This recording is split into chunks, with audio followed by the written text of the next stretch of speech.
Reka nongere nguhe ikaze ukomeje gukurikira Isaniro Empire mu makuru agiye atandukanye.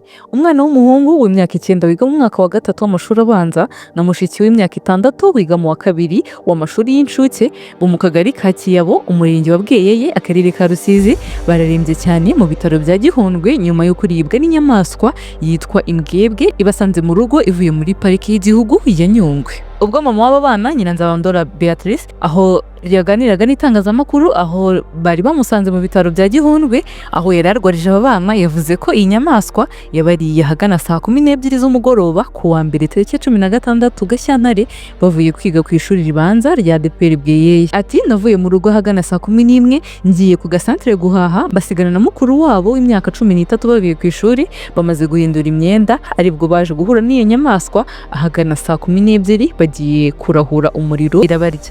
Avuga ko kandi iyi nyamaswa yavuye muri parike y'igihugu ya Nyungwe muri uwo mugoroba yinjira mu rugo rw'umuturanyi we ishaka kumurira inka. Uwo muturanyi abarayibonye ayirukaho aribwo yahuraga n'aba bana ikabarya. Umwana w'umuhungu yamuriye urutoki rw'ukuboko kw'ibumoso, mushiki we imuruma itama ry'ibumoso ariko nayo ntiyarinze aho ngaho kuko abaturage baho ngaho bahise bayica. Mama we kandi yakomeje avuga ati twabagejeje mu kigo nderabuzima cya Bweyeye bahita batwohereza hano muri iryo joro barimo kuvirirana cyane amaraso menshi barabakira barabavura. Ati mfite impungenge ko iyo nyamaswa yabifite ubumara ikaba yabo bateye ariko ubwo bari mu maboko y'abaganga nkurikije uburyo bari kubitaho mfite icyizere cy'uko bazakira. Akomeza kandi ashimira ubuyobozi bwa pariki y'igihugu ya Nyungwe ko bwohereje umukozi wayo kumusura mu bitaro aho yari arwarije aba bana akareba uko abana bamerewe akanumva ikibazo cye ko nta bushobozi afite bwo kubavuza kuko uyu mugore n'umugabo we bari batunzwe no guca inshuro. Yavuze ko kandi ko bari bamenyereye inyamaswa ziva muri parike baturiye zikaza kona imyaka no kurya amatungo, usibye ko nazo zitari ziherutse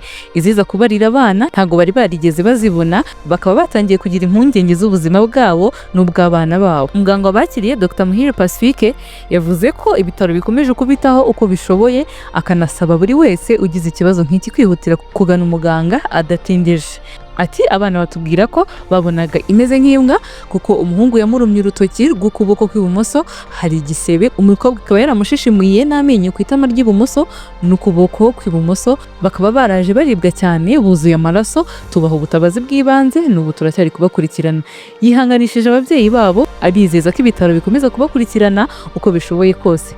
Umuyobozi wa pariki y'igihugu rero ya Nyungwe Niyigaba Prote avuga ko iyi nyamaswa ari imbwebwe abandi bita nyiramuhari naho abaturage bo muri Bweyeye bakaba bayita ngo ni mujeri. Ihamije ko nta bumara igira ariko rimwe na rimwe ishobora kugira uburwayi bw'ibisazi by'imbwa bishobora kwanduza uwo yarumye.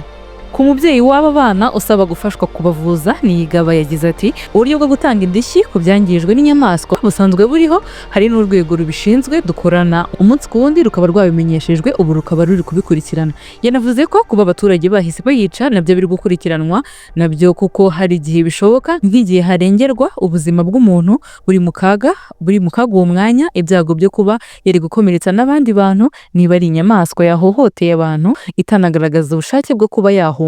Yanavuze ko kandi nta mpungenge zikwiye kubaho inyamaswa yose babonye yavuye muri parike ikabageramo bayica kuko ubusanzwe izi nyamaswa ziboneka henshi hatuwe harimo no mu nkengero za parike ariko ari gake cyane habaho gusagarira abaturage cyangwa se gusagarira abantu. Ngo ikindi nuko izi nyamaswa zikora guhera mu kabwibwi kugera mu rukerera ntizikunda kuboneka ku manywa, akenshi rero amasaha nk'aya abana baba bari mu ngo ntabwo zikunda gusagarira abantu iyo nta kibazo kindi zifite. Yongeye ati ikindi kitabwaho ni ugukingira amatungo urukingo rw'ibisazi mu rwego rwo gukumira ngo uburwayi bw'ibisazi budahererekanywa hagati y'amatungo n'inyamaswa z'agasozi mu gihe inyamaswa iyo ari yo yose yaruma umuntu.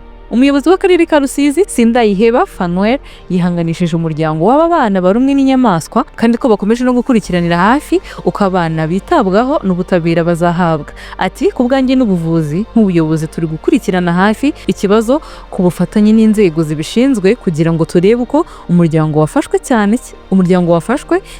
niba koko nta bushobozi bwo kwivuza buhari barafashwa binyuze muri mituweli. Yasabye abaturage kwirinda gusagarira inyamaswa bazibageramo ziturutse muri Nyungwe ko niyo hari ibyago zibateje hari uburyo bikurikiranwa. Nguko rero ukaba